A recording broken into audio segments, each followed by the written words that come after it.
Hey man, it's me, Kevin Smith, the annoying voice of podcasting, and you're listening to the non-annoying Three Guys in a Flick. Ladies and gentlemen, please take your seats. The show is about to begin. We used to look up at the sky and wonder at our place in the stars. Now we just look down and worry about our place in the dirt.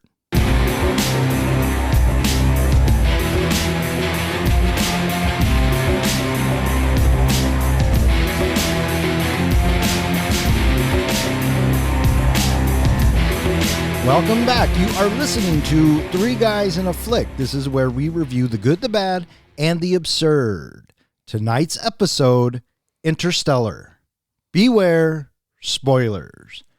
Coming to you from some timey-wimey, wibbly-wobbly library place inside of a black hole, my name is Don. And to my right, we have the comic book guy, John. All right. And to my left, we have the professor, Ken. Hello, everybody. And tonight, joining us for his first time on the show, this is Keenan. Hello. Tonight, we are talking about Interstellar. Interstellar comes to us from the Bronco helmet, which was submitted by Keenan, and he is gracious enough to come onto the show and talk about it with us. So, Keenan, why Interstellar? Well, I love Interstellar for many reasons, but I feel like this is one of my favorite movies. I love Nolan, obviously. So when I was trying to choose a movie, it was going to be a Nolan movie. It was just deciding which one. Gotcha. So it landed.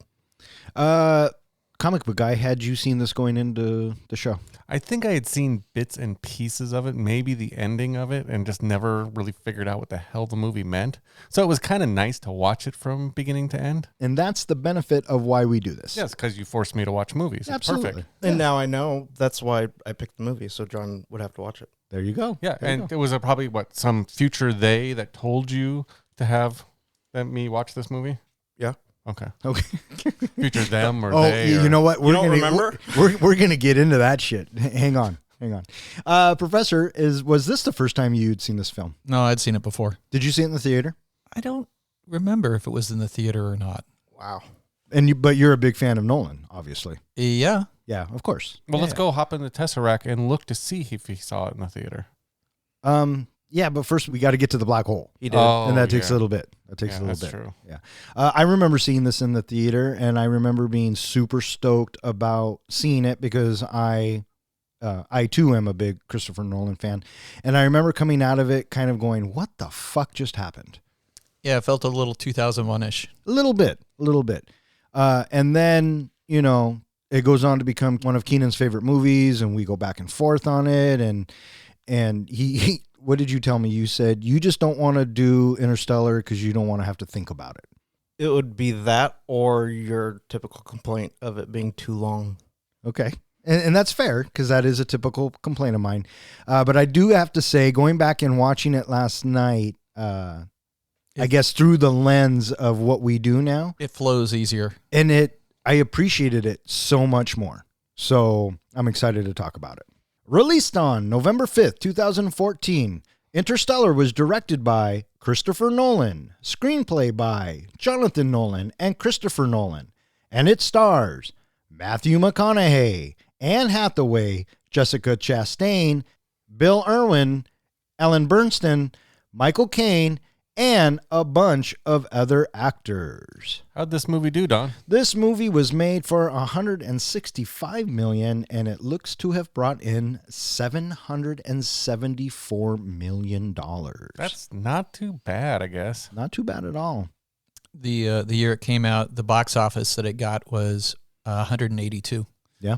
Yeah, so it did make its initial money back, but the world market certainly injected all that cash into it. Sure. What was the biggest movie that year? 2014. 2014. Interstellar. No, not even in the top 10. Arrival. When did Avatar come out? It's a Marvel movie. It's Infinity Ultron? Ding, ding, ding, ding, ding, ding. Guardians of the Galaxy. Guardians of the Galaxy. So Christopher Nolan being a preferred director among us, John, how many, outside of the Dark Knight trilogy, how many Christopher Nolan movies have you seen? Honestly, I think if you're going to say outside of Dark Knight, maybe one or two. This being one, Yeah. right? Did you ever see Memento? No, but I did see The Prestige. Oh, okay. Okay. Professor, you are a Christopher Nolan guy. Outside of the Dark Knight trilogy, what is your favorite Christopher Nolan movie? Potentially Inception, but Prestige is really, really good too. Yeah? Yeah. I like that. It's always a hoot to go back and watch Memento. I'm not a big fan of Dunkirk. What about Insomnia? Did you ever see Insomnia with Pacino and Robin Williams? Yeah, saw it once, way back in the day, VHS. Yeah, it's good. Good flick. I think I know the answer to this, but what about Tenet? Haven't seen it yet. John? No, I have not seen that yet. And which leads me to you. What's your favorite Christopher Nolan movie? Well, for the sake of this conversation, I'll say Interstellar, but if you ask me tomorrow, it might be Tenet. I don't know. Yeah. I like Okay. all of them. Okay. Definitely more his newer stuff than, Memento or Prestige. Sure. Listen to what a giant of a guy this guy is. When you start looking at in the year 2000, that was Memento, and then in 2002 was Insomnia, Batman Begins in 2005, Prestige in 2006, Dark Knight 2008, Inception 10, and then after that you have the Dark Knight in 2012, then Dunkirk 5-year wait 2017, and then Tenet in 2020. But man, the 2000s, Yeah, well, in between Dunkirk and The Dark Knight Rises is Interstellar. yeah. Yeah. So he tries to get one off every 2 years, and then the last couple of years it's been a 3-year wait for us Yeah. because Oppenheimer comes out this year. Yep. I heard there a rumor that they are really pushing on him to do an Interstellar too. I guess my next question would be Why? or where did you hear that? Or Or who was they? well, you go to Wikipedia and other places, they're talking about it, that there's some kind of script or story out there that's supposed to take place on the planet that's from the end of the movie and the repopulation of Earth and all that kind of stuff. Oh, Cheaper by the dozen. Yeah, it sounds dumb. That's why I think Nolan has been kind of putting it off. or should just say no, Yeah. right? What'd you guys think of Matthew McConaughey? I have to be honest, and I said this when I first heard that we were going to be doing this movie. I groaned the fact that we were doing a Matthew McConaughey movie because I've never been a big fan of him. I always feel like he's the same character. And Don, you've argued with me before about this, but he's the same character, the way he delivers his lines in every single movie. But you challenged me to find an actor who's not like that, who doesn't, have their thing and then they bring that to every movie. I thought overall there were points that Matthew got a little annoying to me with his kind of the way he laid back and does everything. But the emotional parts and the emotional scenes that he delivered, I thought he did it pretty well. Yeah. What about you, sir? I don't mind Matthew McConaughey at all. I think the first time I thought that he was really fun was probably How to Lose a Guy in 10 Days. That was a fun watch. It was cool watching him in U-571. He's solid in Dallas Buyers Club. He got the Oscar for that. Reign of Fire. Also, I also liked Lincoln Lawyer. Dallas Buyers Club's a good one. Oh, and he was So sad, but that's great. yeah. So yeah, I don't mind him at all. He's fine. Right on. What about you? I enjoy Matthew McConaughey. I've enjoyed him since Dazed and Confused, and I even All right.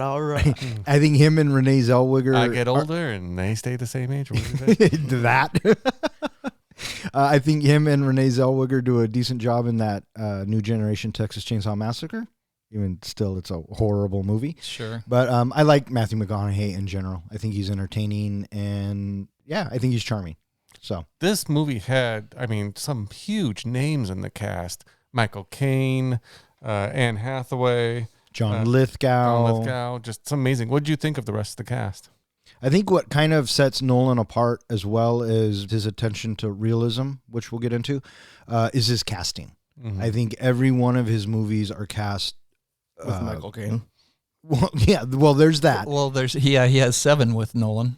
But he's also Morgan Freeman wasn't in this one. no. But Anne Hathaway was, and they were in The Dark Knight Rises together. So he has his cast of characters, and I think they all brought their A game. I thought the cast was really good. Any standouts besides Matthew? Probably Jessica Chastain. I would say. I think her emotional arc as Murph was pretty powerful. I could feel her anger toward her father in just the little bits that she got. So I thought she brought her A game for sure. Did you say Matt Damon? Oh, no, I forgot all about Matt Damon. Yeah, he was the hidden one in the cast. Yeah, and I remember when I saw it in the theater and Matt Damon popped up, I went, oh, look, it's Matt Damon. I was going to say about Jessica Chastain. I thought she was such a badass in Zero Dark 30. Yeah. I think that's my favorite role for her. Yeah. What about you, good sir? Anyone stand out outside of Matthew if he's your favorite character? Matthew Damon, yeah. Yeah. I liked him. Excellent. I mean, he's generic, but he's a good actor. And he's such a small role, and it was good. Oh, he comes in and knocks it out of the park, right? I didn't like the guy, but he is an antagonist that is one of the scariest ones because he believes what he is doing is right. He was part of the Lazarus mission. Yeah. Yep. Even though John Lithgow wasn't in a lot of the movie, it was really nice to see him in a more serious role. He's done a lot of humor in a lot of movies, and I kind of liked seeing him again get back to his serious roots. John Lithgow's great. Yeah, Yeah. he was fun to see again. He's pretty sassy in this one. A little bit. He's a little sassy grandfather. And then there was Casey Affleck. How could you forget about Casey Affleck? Nah, I mean, I thought he was fine. I thought he was forgettable. the angry Dude. farmer. Every time they showed his face and he had the beard, I saw Ben. So, like a younger, weirder version of Ben. Mm-hmm. A young Timothy Chalamet.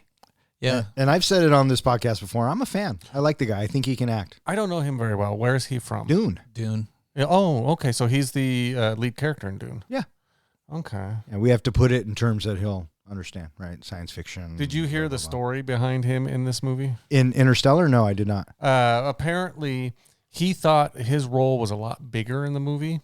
And after he went to the screening and saw how much they cut him out of the movie, I guess, he still filmed all of his scenes, but like the scene where Matthew McConaughey is watching the video monitor of his son, talking about how much he misses his dad and all that. And they focused the whole scene on Matthew McConaughey's expressions and not on what this guy had filmed on the screen. He went home and cried for an hour. It's a sad moment. I think he's crying because he wasn't. Yeah. I know he is. Crying because he thought, like I said, he'd be more on screen. Yeah, well, I mean, There's a lot of story to fit in when they get back and he's watching the video. yeah, from a filmmaker's perspective, I mean, it's a no-brainer. I think Because McConaughey, I mean, he sells that scene. Those scenes when he's breaking down, and we'll get to it, I mean, it's rough. I think the fact that if I got 3 seconds in a Christopher Nolan film, I'd be jumping for joy. I wouldn't care how much he cut my scene out. And he does get screen time. Because that's what I'm saying. So- He was in a Christopher Nolan film. What are we talking about? Hans Zimmer. What do you guys think of the score of this film? It's beautiful. I know Nolan tries to push, I guess, to make things fit contextually. And we've heard in Inception the blaring horn. That kind of was pretty stereotypical of any big movie. But with this one, I think they went to an organ. I'm actually not sure, but it was a little churchy. Yeah. Right? And then what they did with the time, it was amazing. I have to agree 100%. Normally, I leave soundtracks and scores to the two of you to kind of review and go over, and I just sit back and listen to what you guys have to say.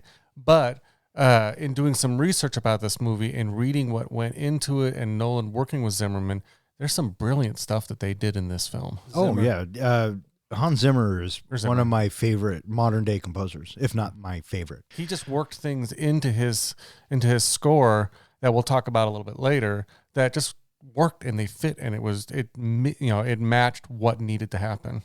Yeah, Hans Zimmer, he's kind of an 800-pound gorilla, doing the Batman trilogy. He's the music of the Pirates movies, Gladiator, Man of Steel, as well as The Lion King, Prince of Egypt. Get this though, Hans Zimmer has over 100 Simpson episodes under his belt as well. Wow.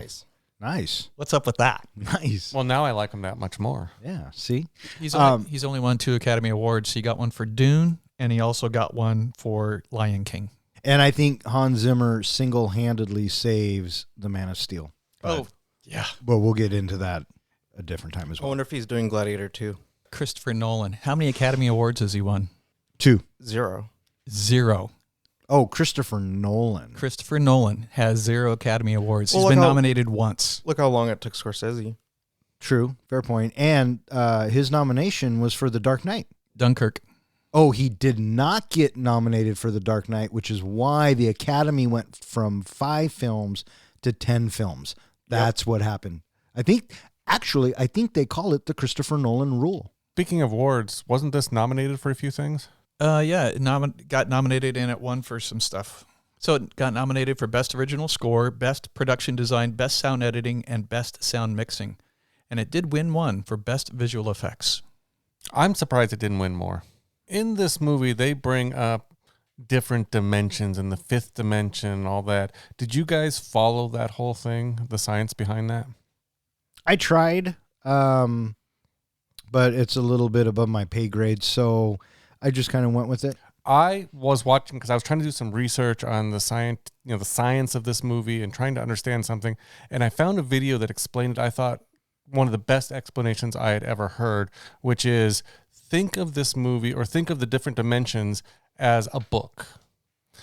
You can basically open up a book and you can go to any page. So that's like the first 3 dimensions is, the different movements. You can go wherever you want in the book. You can time travel in the book by going forward pages and backward pages. That's your time travel. So that's your 4th dimension. Your 5th dimension of gravity is you can drop the book. And if you drop the book, you're literally dropping all the other dimensions. So that's why gravity is above everything else. You could be watching the movie version, then not reading the book. So I just thought that was kind of a way to cover all the dimensions, just to think of it like a book. I like it. That's good. I applied it to death, right? Because when you die, who knows what happens, but you might have a soul or consciousness that lives on. And, what Anne Hathaway says after she fucks up on Miller's planet is time can't run backwards. You can stretch it, bend it. And I think in our human form, all we know is what we experience till we die, and then we won't know until we get there. It's almost like the event horizon of a black hole. Yeah, there you go. I just waited for it to be spoon-fed to me on the screen. And I got to say, the second time around, Professor, I'm with you, and he did it. Last thing on the 5th dimension, I've theorized this. I don't know if I understand it. I'm not going to quantify it. I theorized the first time I saw it, I don't know why, I thought that it could have been Matthew McConaughey's wife who had passed away. And she From the had brain tumor, yeah. Yeah, she had died, and maybe her consciousness transcended to that dimension that can be perceived once you're dead. And she would understand the relationship between the father and daughter to help create that tesseract. Create that bridge. Yeah.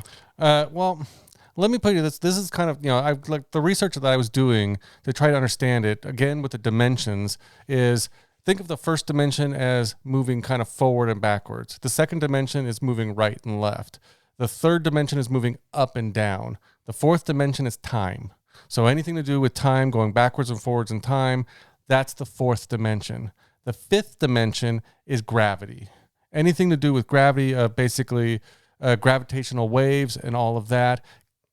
That's what this movie is supposedly about, is that gravity can affect time. And that's why going by a black hole or having a black hole by a planet, the gravity from the black hole can affect time and cause time to move differently for whatever has the higher gravity. Some of the interesting things, I never even realized this, of gravity affecting time. Did you know that if you were on a space station versus a person on Earth, that the person on the space station, time will move faster for them than it will on Earth by just a few microseconds? I had heard that there is a variance. So that's supposed to go along with Einstein's theory of relativity, in that gravity can affect time. So if you are, like an example in this movie, if you're on a planet that is heavily affected by, the gravitational effect of a black hole, then time, as they said, would move much slower. The one flaw in this movie is they talk about, I think it was on the, and we'll kind of get more into this, but on the planet that is the ice planet, no, I'm sorry, the water planet, where time I think is 17 hours for every minute or something like, or every second that you're on the planet. 7 years for every hour you're on the planet. Something like that. Oh, that's what it is. Okay. Well, according to scientists, for that much gravity to be available, to have an effect on that planet to cause such a time slowdown, they would have been crushed. They would have been turned into pulp. So By a wave? No, literally just the gravity on the planet. It's like standing on Jupiter. You would have basically just been a puddle because the gravity would have been so strong on that planet to cause such a time dilation. They said it was 130% Yeah, of which Earth's gravity. they would need something like 500-600% to cause that many years to pass. Because of the gravitational pulling, Yeah.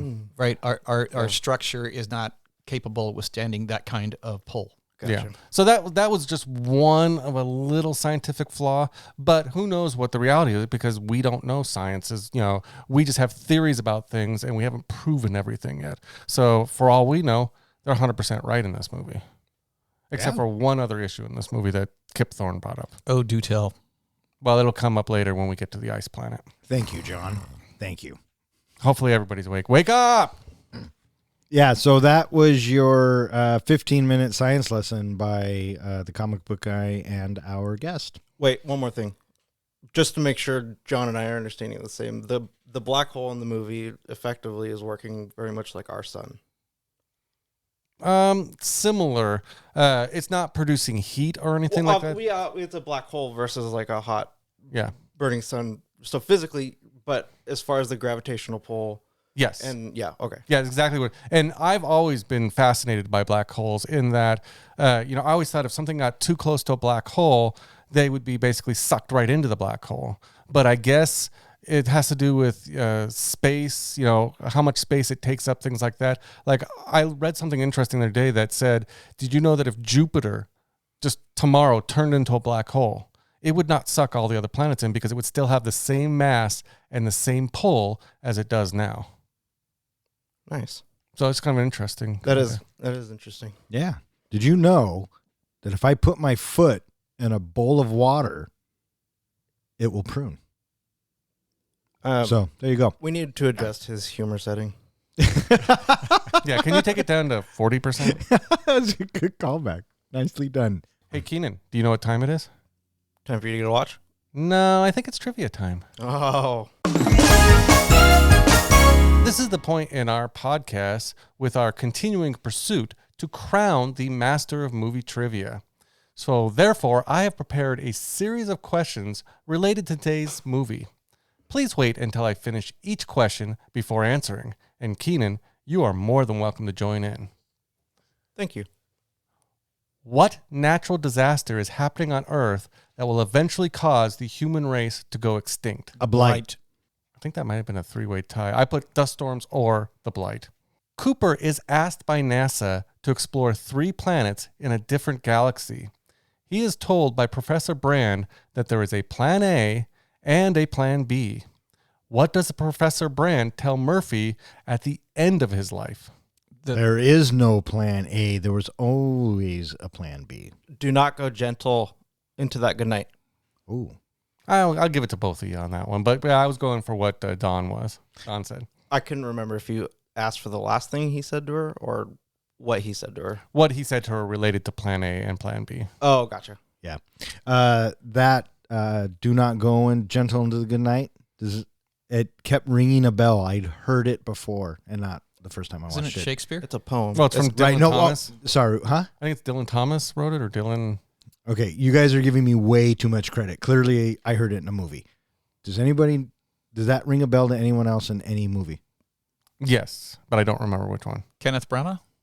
That's kind of where my head went.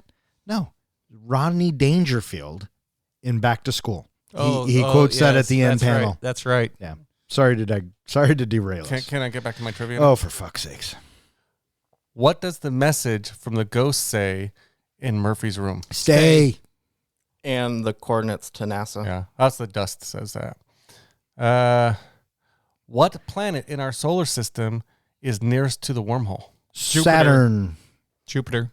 It was Saturn. It was Jupiter in 2001 because they couldn't do the rings for special effects. That's what it was. So they they basically paid tribute to that movie in this movie by making it Saturn.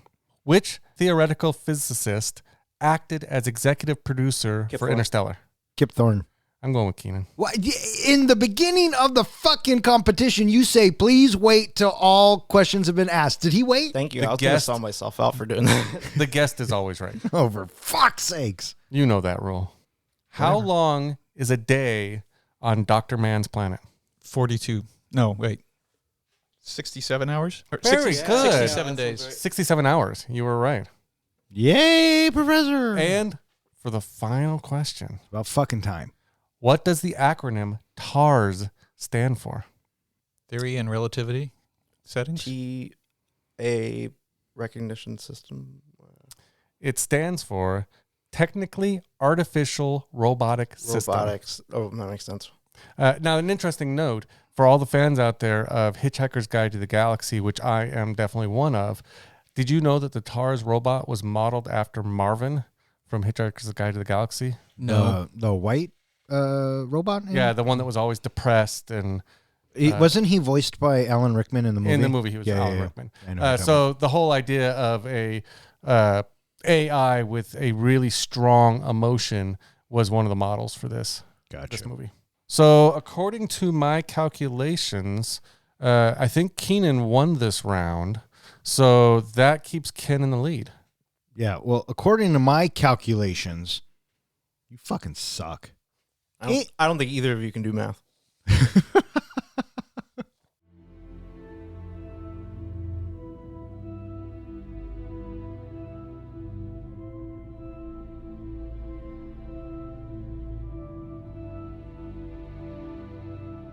In 2067, humanity is facing global extinction following a global famine caused by ecocide.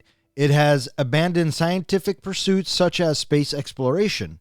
Ex-NASA pilot Joseph Cooper is forced to work as a farmer.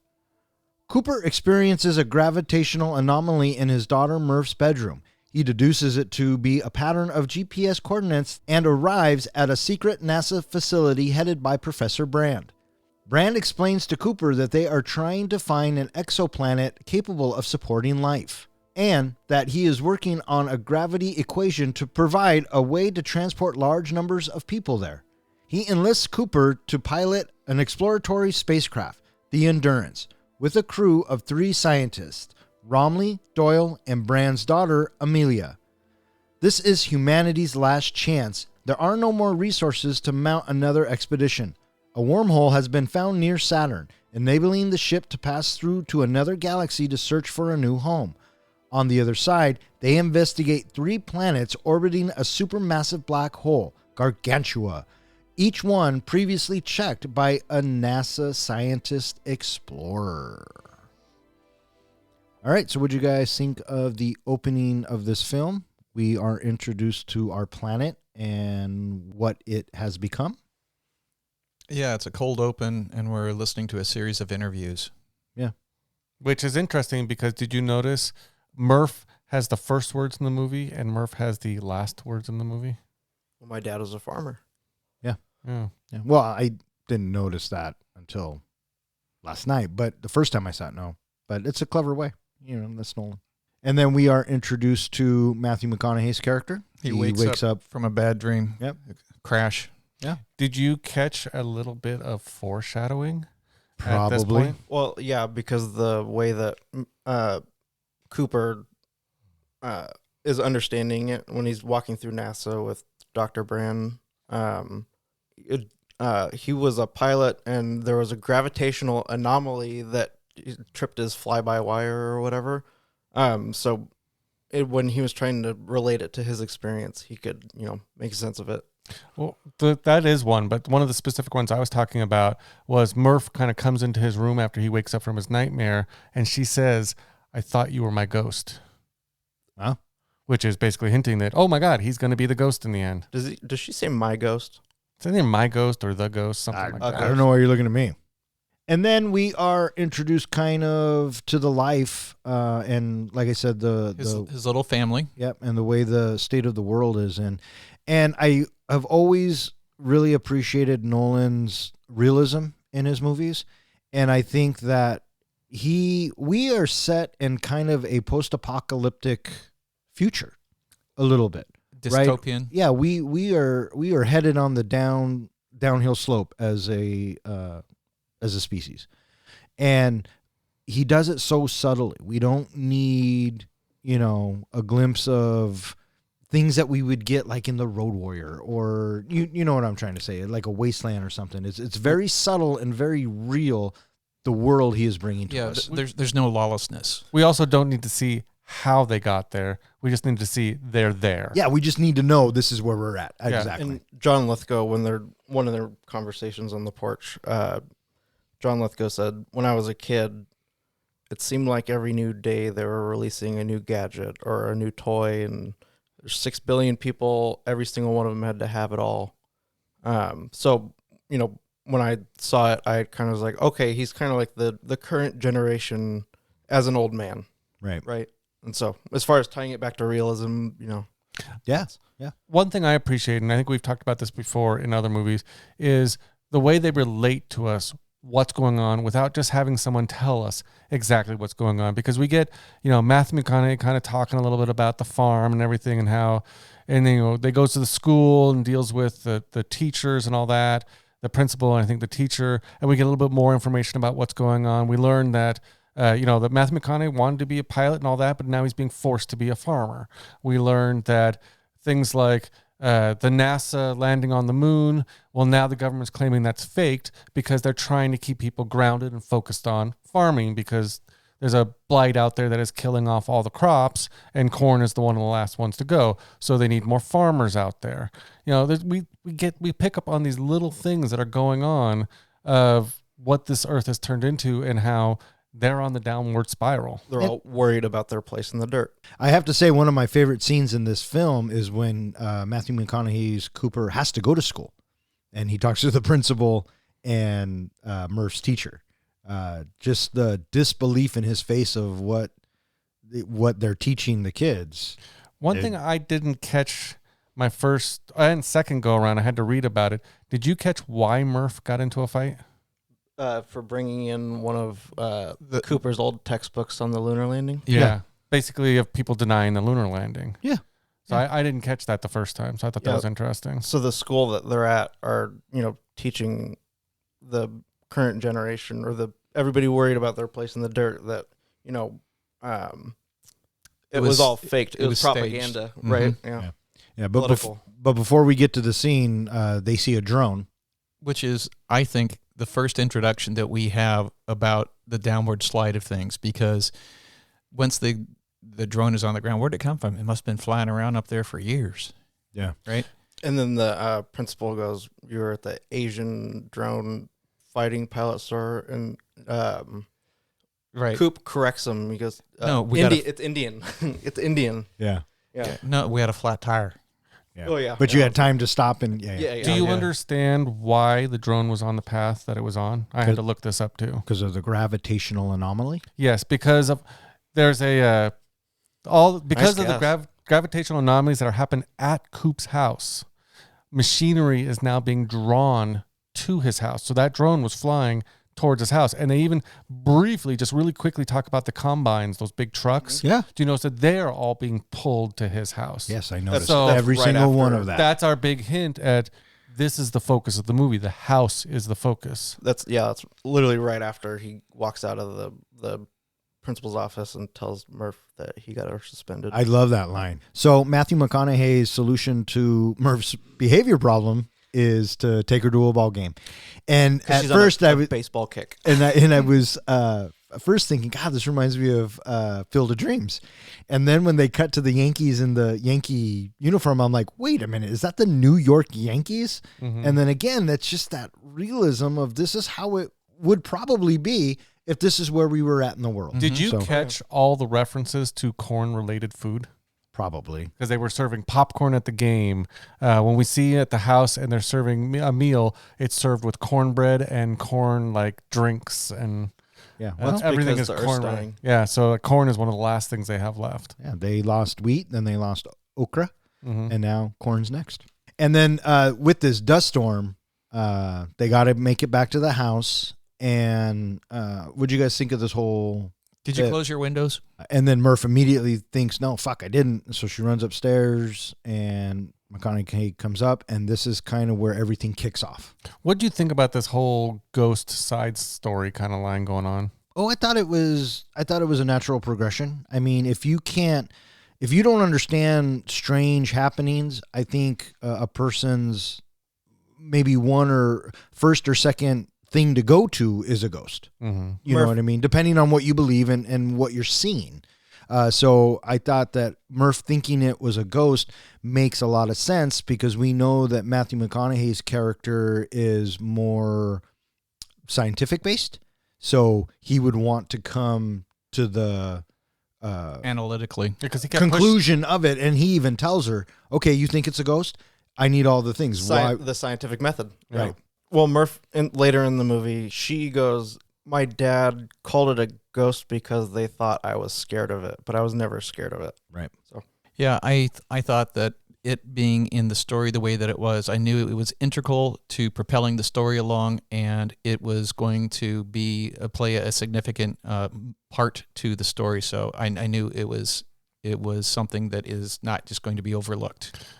One thing I appreciated about it was the way they portrayed the ghost in the beginning and then the reveal at the end is that we didn't see a lot of what this ghost was doing. We just saw the after effects. We saw the ship broken. We saw the dust on the floor. We didn't, and we heard that the books kept falling off.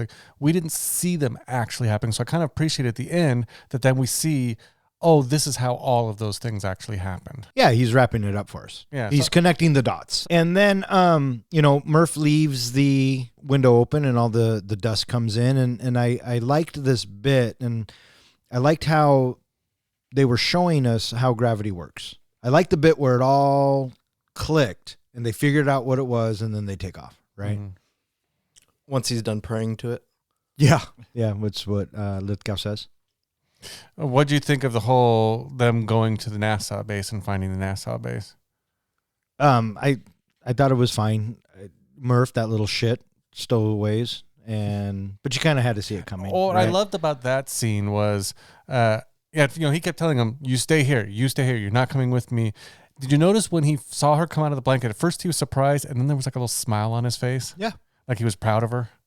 Oh, he definitely was, because he goes, "Make yourself useful." Yeah, I mean, yeah. And it's never. And let's be real. He could have turned the truck around and taken her home, right? So I don't think it really bothered him that much. Yeah. The one thing I didn't catch is there's a callback later on in the movie when he's heading to NASA to do his big trip that he's flying away. Did you notice he checked under the blanket? Yeah. I didn't catch that, I think, the first and second time. I had to read about that one, too. Oh, yeah, no, I caught it right away. So I thought that was kind of hoping she would be there. I have that moment every time I leave the house without Rose, the dog. So they figure out its coordinates to NASA, but they don't know it's NASA, and they go on the trip, and they get ushered in. What did you guys think of the introduction to the NASA people, and then just kind of how McConaughey was reacting before the big meeting? I thought that I don't know. I guess in general, I thought that the introduction to NASA, how the fuck did you find your way out here? Because nobody knows where this is. It was very valid. Well, NASA wasn't even supposed to exist anymore. Right. Yeah. So, yeah. Because nobody wanted to fund NASA when they couldn't put food on their table. Mm-hmm. Right. And so when they show up, NASA's like, what the fuck? But it turns out that Coop knows the head of NASA, I guess, at the time. Well, the leading scientist. Yeah, Professor Brand, but he meets his daughter Anne Hathaway first. One thing I appreciate about this story is a lot of times in some stories you have some mysterious force that is leading somebody somewhere. My first thought was Close Encounters of the Third Kind, where we have this alien force, and then nobody believes them that there's some mysterious force that's leading you somewhere. Right as he basically is being questioned by them, they're trying to get out of him. Did they lead you here? Was it them that got you here? Because they already know about them or that there's somebody out there helping them. Who's they? They sent the Lazarus mission. Right. And I love when they created the wormhole too. Yeah. Oh, when Michael Caine is, talking about the Lazarus missions, there's a camera pan across the crew, and it's like a millisecond that when they get to Dr. Man, it's just Yeah, So they I blurred- noticed that They because blurred his picture. yeah, I know that. I noticed that because I knew it was Matt Damon. Mhm. So But yeah, they had already, or the scientists and NASA had already known that somebody created the wormhole, and they referred to him as, I think, they or them. And so they were trying to get out of him that if they led you here and they gave you the coordinates, you're meant to be here and you're meant to be the pilot of the ship. sure. And so I like the bit where he says, "Okay, I'll tell you what really happened, but you guys aren't going to believe me." And then they go into all this, and then Michael Caine turns around and says, "We need a pilot." And we get the story of Plan A and Plan B. Right. Plan B reminded me a lot of Alien Covenant. Different podcast for a different time. Mm-hmm. I like how lighthearted at the moment when the two plans are explained to him that Professor Brand says, "That's why Plan A is so much more fun." Did you catch the name connections with the different pilots or different astronauts and everything? No. Were they part of the alphabet? No. 3 of them, if you specifically look at Cooper, Amelia, and Miller, Amelia Earhart.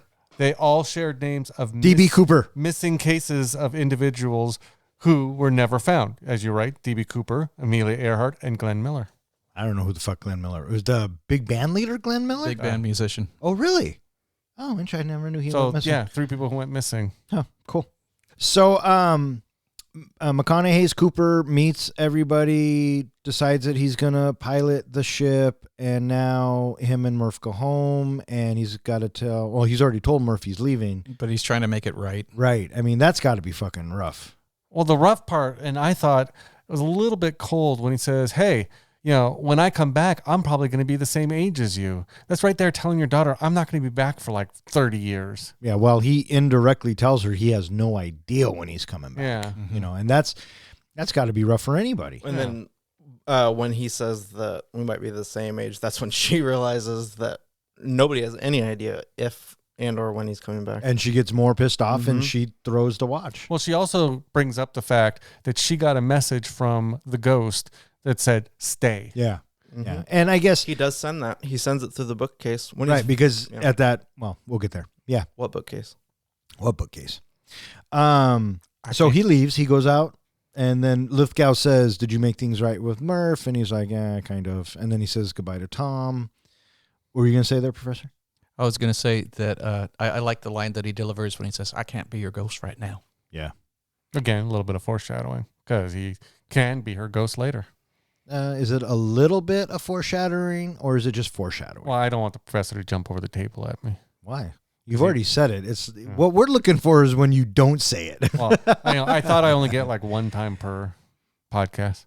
This coming from the guy who's given us 16 musicals in the last 12 weeks. And none of them were Chitty Chitty Bang Bang, from what I understand. So, No, There but you I'm putting that on the list. Oh, I'll be on that one.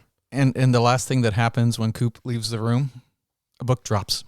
right. And he looks. Because he sees himself walking out. The next shot we got, Coop is in the rocket, right? No prep, just right to the rocket, taken off from the platform. And I hope so, because we're already like an hour into this film, right? I loved that. It's the end of part 1, or like, at least in my mind, is the ship leaving the Earth. Sure. And we get some narration, and they take off. And what is it? It's two. The It's poem. Do not yeah. go gentle into the. Yeah, it's 2 years to Saturn, and then they figure out whatever. So we know that they're going to be asleep for 2 years. Mm-hmm. Did you catch when they docked with Endurance what the shape of Endurance was? A donut? Penis. It was purposely made to look like a clock with 12 pods Oh, all yeah, around. yeah. So basically, there is a lot of time references in this movie, that being one of the biggest glaring ones. You think? Mm-hmm. Movie's about time. Yeah. Well, So and anyway, gravity. they were basically flying on a giant clock. Awesome. I didn't think clock, but now that you say that, I see clock. Mm-hmm. So they have to take the nap, is what they say. What did you guys think of Nolan's way of hypersleeping as opposed to, say, what you see in Aliens and everything else? I was curious about the water bit. Wouldn't you be a shriveled up prune? I guess not. I don't know. Who knows? He's in a plastic bag. And the other thing is, do they have a zipper on the inside? They must have a zipper that they zip themselves up on the inside, because the last person to go to sleep Mm-hmm. right? Yeah, I mean, I would think Somehow so. it makes seals sense. like a wax seal or something. Because you notice when they got, I think, Dr. Mann out of it, they had to pull like a ripcord. Yeah. But an interesting thing, you talk about the water. I was trying to read up on this as well. And what actually happens is when that all closed up, they were instantly frozen. I was going to So say it's like it- an Austin Powers. Yeah, it was type just thing. an instant thing. So it wasn't that they were in the water the whole time. They were frozen solid. Kind of like Han and carbonite. Yeah. Yeah, a little bit. So eventually, like the process was hot water was introduced to melt them out of it. Gotcha. I think it was kind of reminded me more of the Stallone movie, Demolition Man? Demolition Man, Oh, there you go. There you go. That was a fun watch. It's Austin Powers for me. with the Yeah. warm goo. We get to listen to Coop's first message from home, but no message from Murph. Yep. Which was heartbreaking. But important. Yes. Yes. And so they go to sleep, then they wake up, and they figure out they're by this wormhole. I really dug on a small side note. Rom, he's talking about his anxieties about what's going on and where things are at, and Coop gives him his little headset to listen to. Did you? And Dramamine. Yeah. But do you remember that moment? Yeah. Yeah. And all it was the sound of crickets and distant thunder. He tells him a story about some fishermen who don't know how to swim, or some of the long. I don't know. I can't remember what it was. Yeah, but yeah. He gives him like that analogy where if they're in a boat. If they fall out of the boat, they don't know how to swim. But these people are amazing at what they're doing in the boat. Right. Mhm. Yeah. It was a good analogy. Mhm. Yeah.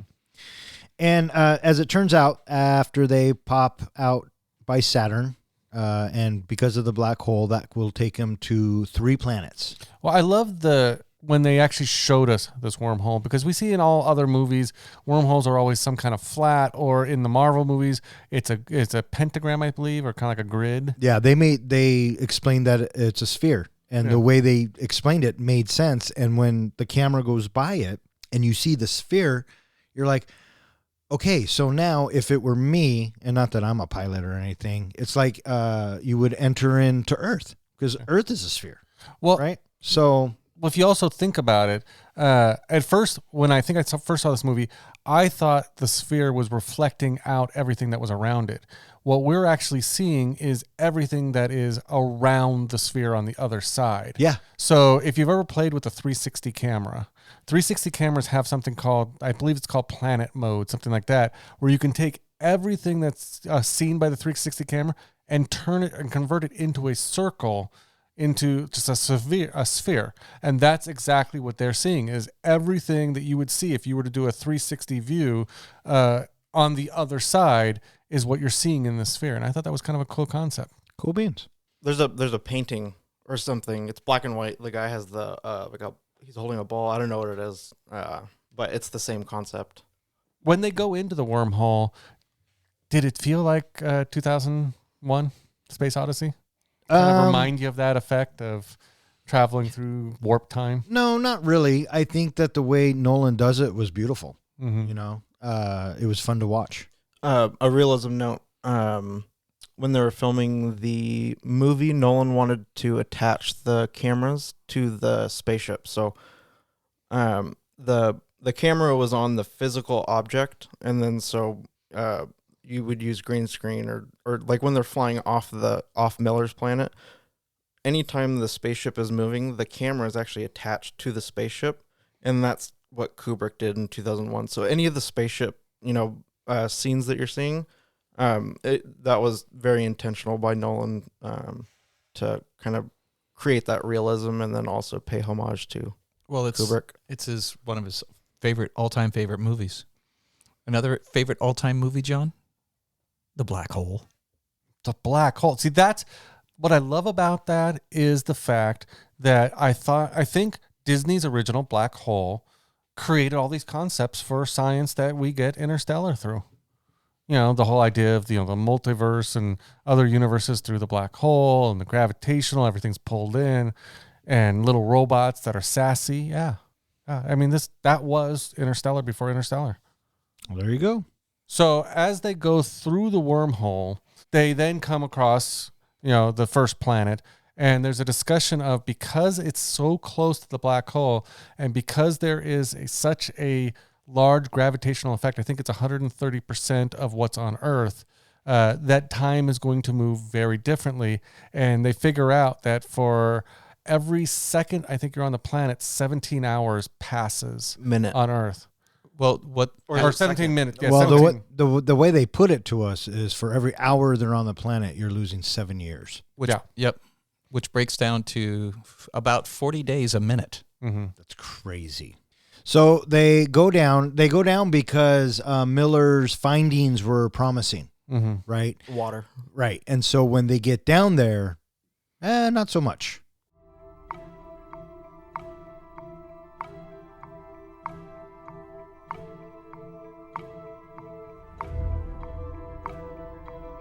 The first planet is an ocean world of shallow water.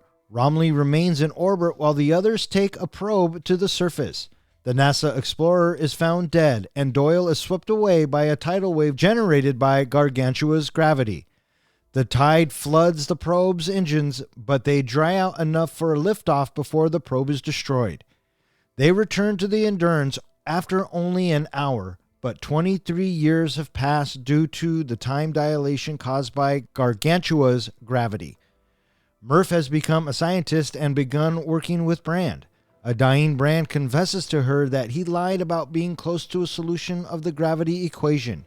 He puts his hopes on Cooper's team finding a habitable planet and establishing a space colony using pre-fertilized eggs. So, of course, they have a difficult landing, all that. They finally get down to the planet, and they're standing in 3 feet of water. One thing I didn't catch right away was, again, we talk about the brilliance of Zimmer's music.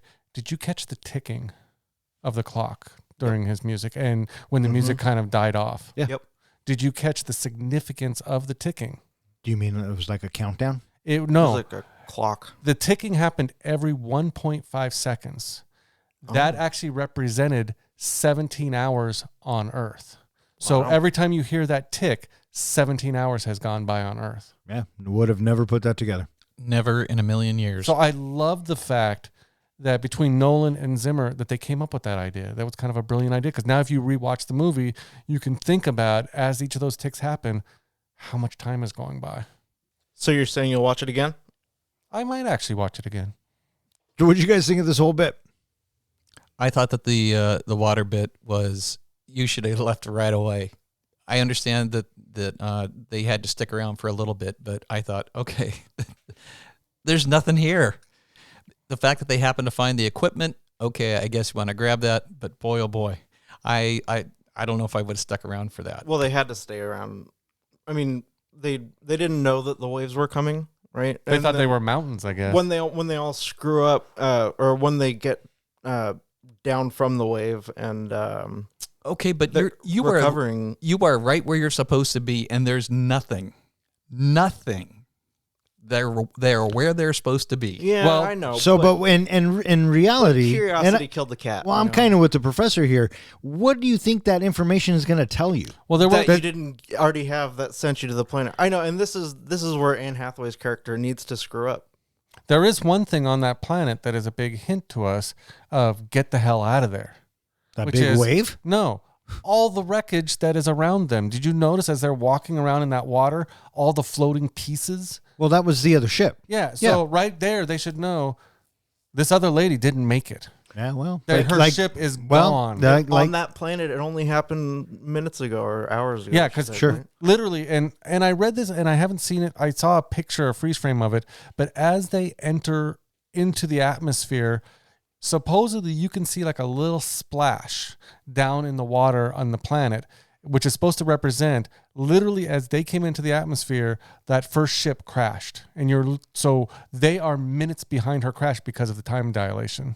It'd be interesting to go back and look at. An interesting reveal that I got as well during this moment is, why the heck is TARS, why do these robots walk like this? It just seems so clunky and awkward. Do you handle stairs very well? You know, a rocky terrain, but then TARS, go get Brand, and then we watch, quickly. It's like, oh, look at that. And Turns then when into they're like the wheel. And when they're rolling around, landing on the or coming down from the wave, he grabs Brand and like secures her so she's not bouncing around the ship. Yeah, I noticed that. Did you notice the shape of TARS, what that was modeled after? A gas pump? A rectangle. A candy bar. The obelisk from 2001. Makes sense. So they figure out that it's a wave. They're trying to get back to the ship, and poor Doyle. I mean, seconds, or I guess Moments. days, really, if you think about it. I don't know, But he just knew it was gets- a sham. Did he know? It's never really revealed that Yeah, but when any of them knew. When they're discussing going down to the planet, they're discussing time as a resource, and the way that Doyle is trying to promote going somewhere, it keys Cooper into, okay, I don't know if I trust you, because Matthew McConaughey, he points at him really slowly when he says something, and it's because you have to understand that at that point in the movie, Doyle is his plan A is their plan B, right? And Right. so you get that moment where Matthew McConaughey is like, I don't know if I trust you, buddy.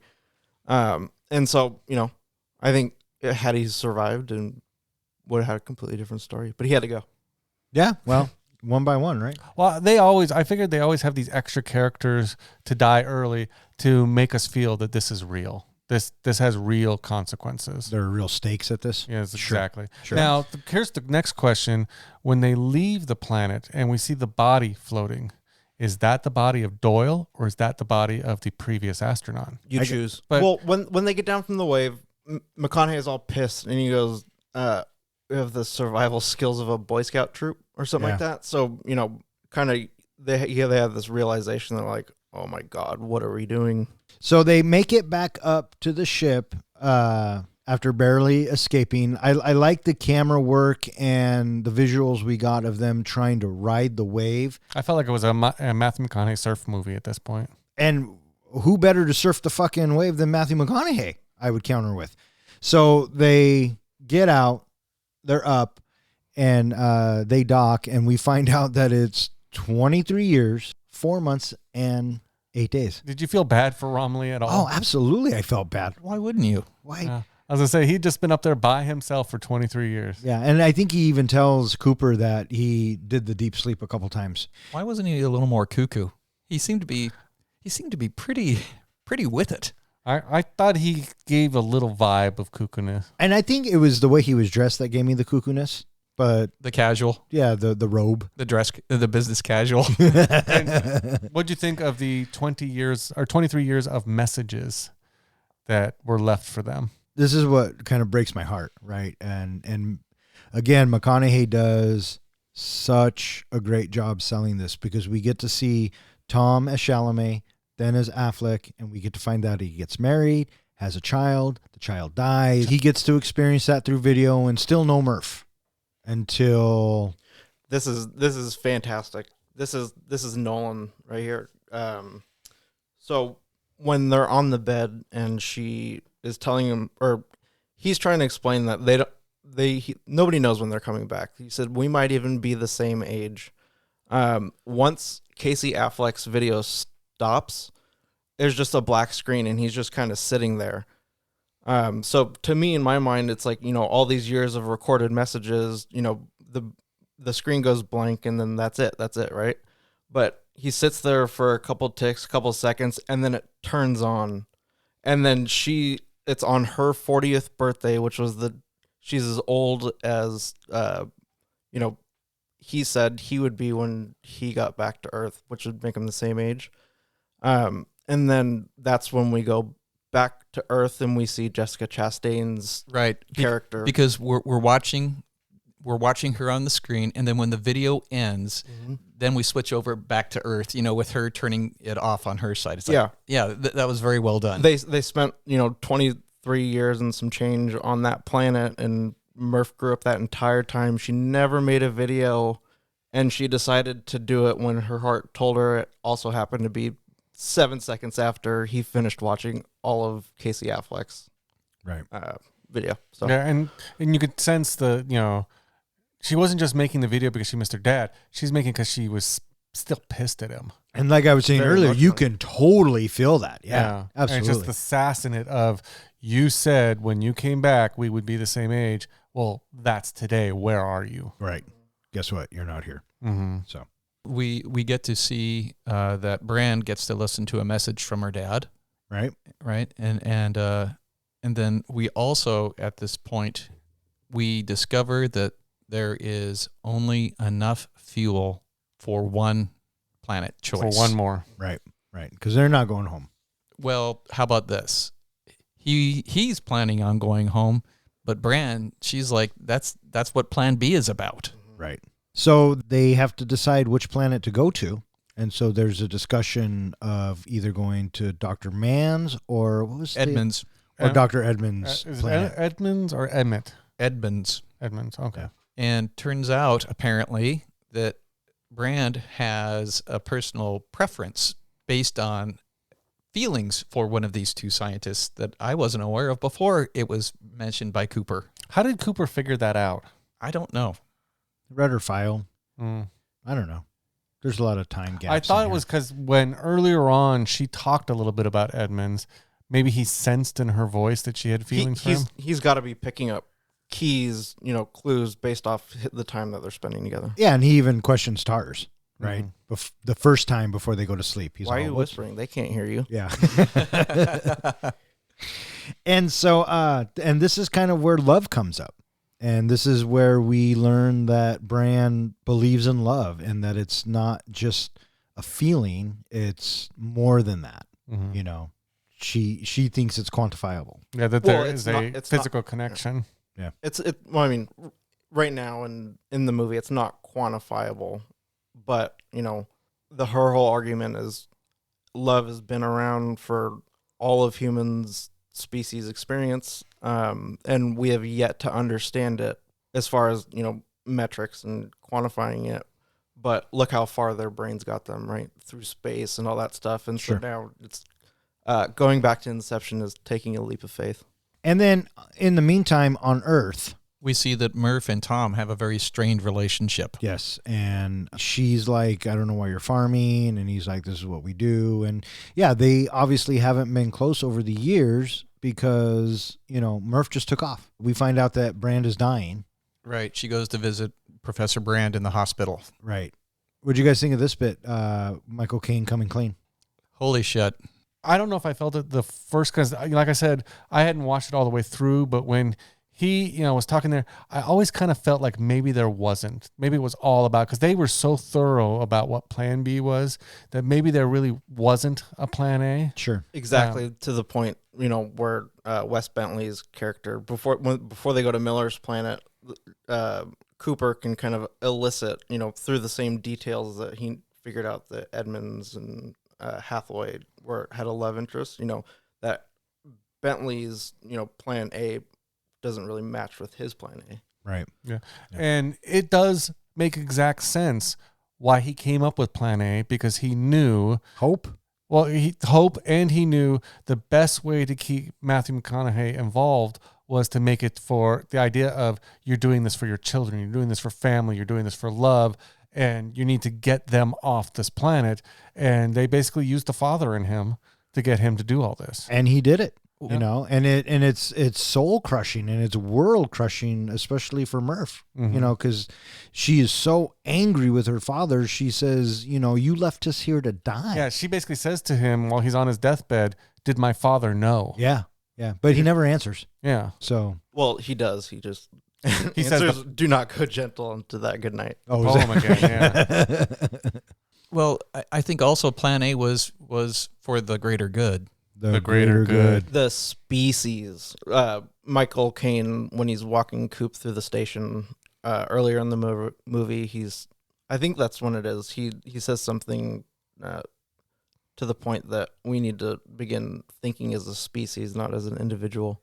So the message is delivered, and I found it interesting that the message is delivered as they're taking off, and we see Tars listening to the message that is being currently conveyed to the Endurance. And it's like, what if Tars is part of the Plan B agenda? and knows about Plan A. That crossed my mind. You know, what if he erases the message? That part. We've seen so many science fiction movies where the robot is the bad guy. Well, you know, that's what puts it into He's our only heads. said it 90% honesty. That's true too. and the fact of you got to go back to Hal, the computer that rebelled against the humans, tried to kill them. Yeah, that's exactly why we thought for that brief moment TARS was going to do it. So they figure out that they're going to go to Man's planet versus Edmund's planet Coop because decides. Well, they go Romley jumps on board with them because they think that the data is more promising that they have received from Man. And right? when they want to put it to a vote, Hathaway walks away. Right. Yeah. Right.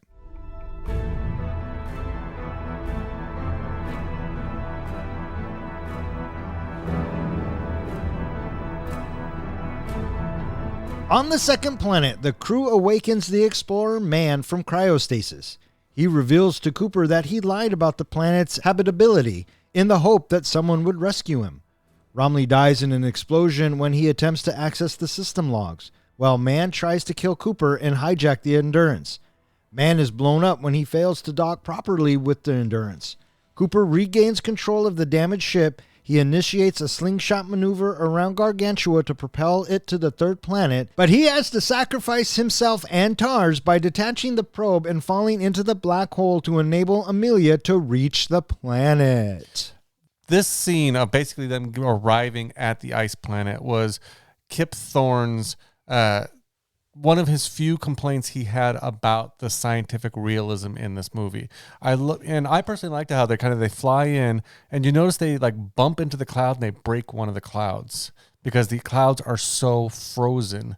Yeah. Well, later on that ice planet, they're shown walking on the clouds. Did you get that? When they look down, you can almost see the planet through a hole in the ice. No. Yeah, they're actually walking on the clouds. And Thorne brought up the fact of even if the clouds froze, they still wouldn't have a consistency enough to support people's weight. So it's a lot like Dr. Man's data. When I first saw that planet, without knowing that the data was fake to lure them there, does that planet look habitable? No. I kept thinking, who's going to want to live on a big Hoth planet? Kind of like the whole water planet, right? You're flying in and you're like, what the fuck? I mean, there was nothing flat. And I get that they hone in on the beacon, but they have a fucking spaceship. Why don't they take a couple laps around the planet? Resources, dipshit. Well, You've whatever. said it yourself. Yeah. Well, supposedly man's information, and he talks about it in his little speech that he gives, but is that the deeper you go into the planet, the more hospitable it is, and that there's, air down there that's breathable. There's a surface. There's a surface. Yeah. There's vegetation, things like that. You just have to go deeper. Yeah, but he made all that up. Yeah, he is lying.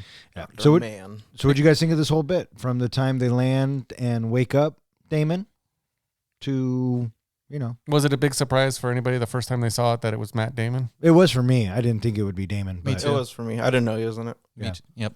But he sells it. He wakes up and immediately grabs onto Cooper because his plan worked. Yeah. Someone came to get him. Well, he said, before he reveals any of the truth of the whole thing, was that he was basically taking a deep sleep and didn't set a wake up time because he figured this is the last time he's going to sleep. Sure, absolutely. And Absolutely. one of the great things back to when Michael Caine's walking Coop through NASA, Coop questions the naming convention of Lazarus, and Michael Caine goes, well, Lazarus came back to dead, and Coop goes, yeah, but he had to die in the first place. Right.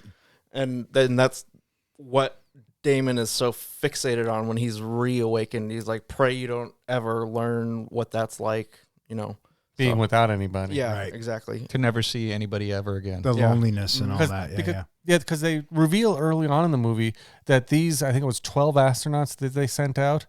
First of all, they didn't have any family connections, and they knew it was a one-way journey, that if their planet wasn't sustainable, they were there alone to die. Which I like the line when it's all found out. He says, hence the bravery. Yeah. So Man's there. They are, excited to find him. They're trying to get the research. And I kind of thought things were a little fishy when they talk about his robot, Exactly what I was thinking. and you know he's like, oh no, I'll fix it. Blah, Yeah, blah, blah. basically he said I'm he, like, he started to what? malfunction. Yeah, so I knew there maybe something I might thought- be up a little bit. I thought at this point TARS would call it out and said, let me go check on him, because He why offers would to. why would his robot start to malfunction? Right. Damon goes, no, he needs a human touch. No. When he's questioning. He's like, should I take a look at the logs or whatever? And Right. Damon's like, no, he needs a human touch. One thing that I didn't make the correlation with, which is when I was just watching the movie, was the interesting naming convention that they came up with, naming him Dr. Man. Dr. Mankind. Because, yeah, exactly. He represents mankind at its worst. That, you know, supposedly we are a selfish people. Supposedly. Living in the clouds. Living in the, yeah, exactly. And that we will do whatever it takes for our own survival, for our own benefit. And that's exactly what Matt Damon's character is. Absolutely. And so he tells he's going to take Coop down to the surface or whatever. And Coop's like, look, I got you guys here.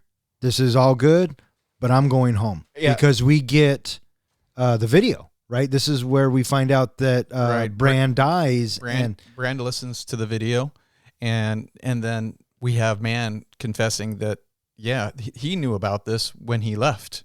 Right. And then she's like, did you know? Murph is in the video. Do you know? And I credit Hathaway and McConaughey because it looked legitimately like they didn't know that they were believing in Plan A. But Man knew, probably. So did Wes Bentley. Yeah. Well, yeah. But Man self-preservation kicked in, and he faked the data to get them there to rescue him because he didn't want to die there. One thing that kind of bothered me about this whole thing, and if he had just said in the beginning, I made up all the shit, this planet's not sustainable, I think they immediately would have gone to okay, let's figure out how to get off this planet, get to the other planet, and would have taken him anyway. They were limited on resources, so I argue that read Lord of the Flies. I don't know if they would have left him behind. But they are not necessarily limited on resources exponentially so, because we happen to lose Doyle. And they would have Okay. had whatever resources. I know there wasn't much left, but whatever Dr. Man had, they could have used some of his resources. Well, Man, I think, is under the thinking that I put humanity at risk here just to get my ass off this, so there can't be any witnesses. Okay. So I think he tries to get rid of Coop. He obviously put the self-detonation into his robot, and at some point would have taken care of Hathaway, or they would have all left together. But He maroons them. four people and a robot takes more resources to get off and get home than two, right? So I think that's what it came down to. But what was he going back to? He didn't care. He just wanted to leave. Yeah, I know. But Well, still. no, he just didn't want to die.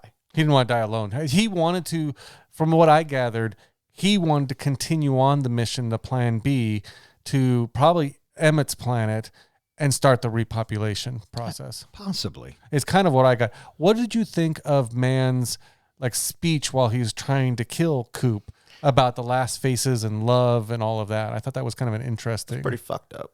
A little bit. You know, that when you die, the last thing you see is the faces of people you love. I liked the bit where I thought was kind of fucked up is when he says, I can't watch this happen. I thought that I could, but I can't. I thought I could watch you suffocate and die, but it turns out that I can't. And he asked, can you see your children? Yeah. Well, that's fucked up. Well, Yeah, I it thought is. it was interesting because he brings up the whole thing of the last faces you see are your children, but I almost felt like that's what Coop needed. Basically, bringing up his children and all that was Light a fire and light a fire yeah. for his survival skill, They whatever. say it in the movie, survival instinct is humans' greatest source of inspiration. Yeah. We do also have Murph explaining about her childhood ghost and that they need to get more data. And that was the conundrum that Professor Brand had. And they knew that if they got more data, then potentially they could crack the code, which means that they need to send TARS into the black hole. Right. And so Murph and Topher Grace go to the house, and they're originally trying to get Lois and the kid out of there because they're sick, and Topher's like, you got to leave now. But Casey Affleck's like, no, this is my family, my farm, and they're not going anywhere. Right. So as they're driving away, that's when the realization to Murph comes in. She goes, I got to get in that room and solve this, I guess, or look for my ghost or whatever.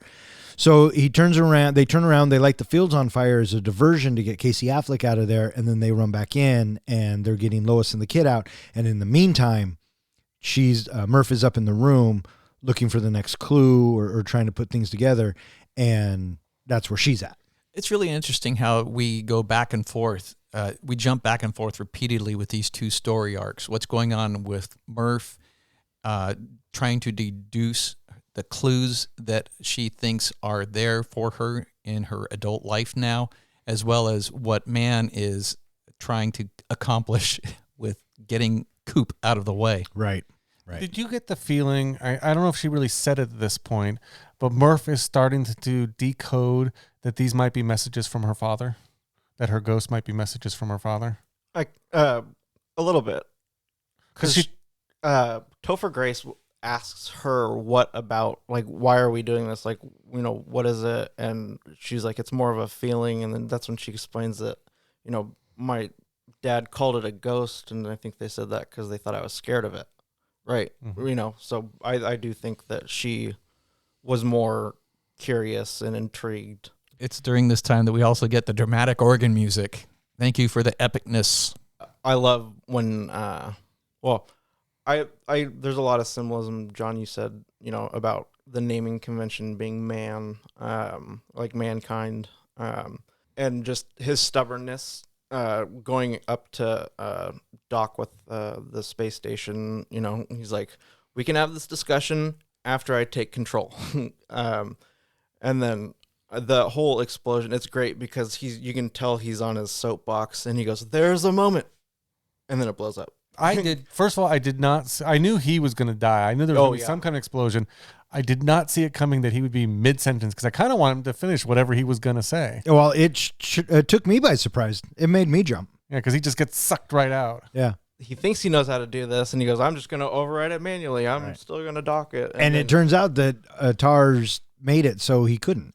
So maybe TARS knew something that they didn't. Mm-hmm. I got the impression that it wasn't TARS that initiated it. I got, because Brand is the one that said that, or maybe it was Cooper that said that it was that they changed it or something or other. Yeah, he said TARS says he says it, and Cooper acknowledges that. Yeah. So TARS did do that. Yeah. And so Man blows up. Romley's blown up. I thought they were fucked at that time when the ship, part of it blew up. I thought, well, there goes Endurance. What are they going to do fucking now? I guess it's just plan B, go to the planet. Maybe, but I did like this bit when he's trying to dock, because she's like, what are you doing? And he goes, I'm going to dock.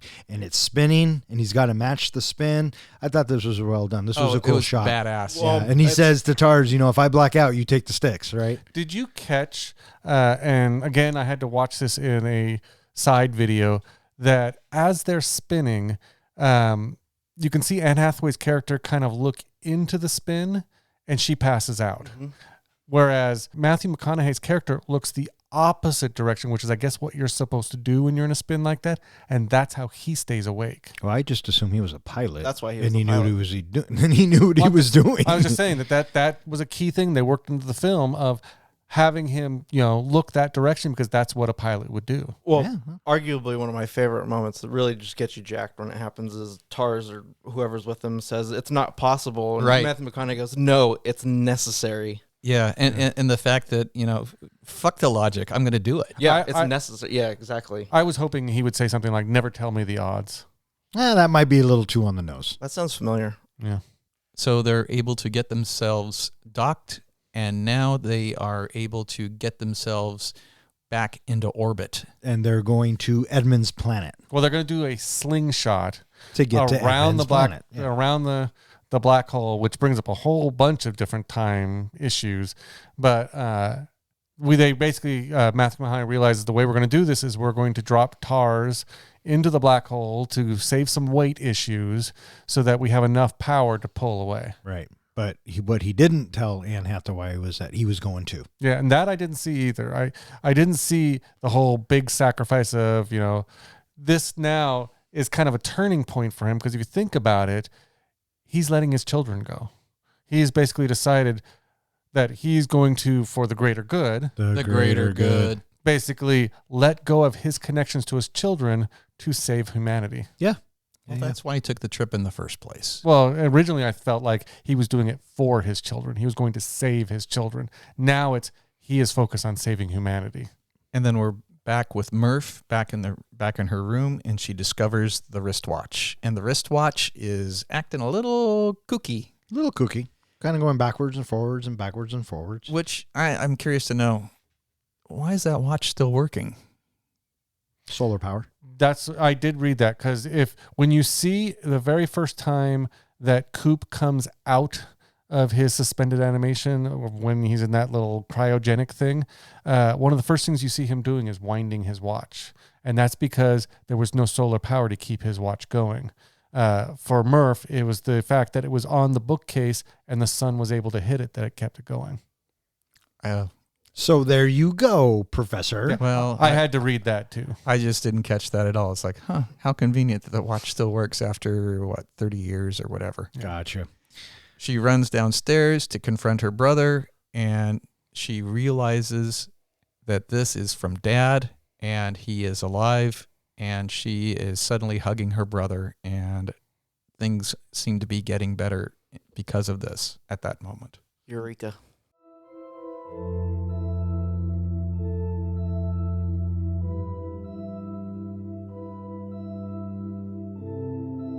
Instead of being crushed, Cooper finds himself inside a 5-dimensional tesseract out of view from beyond the event horizon.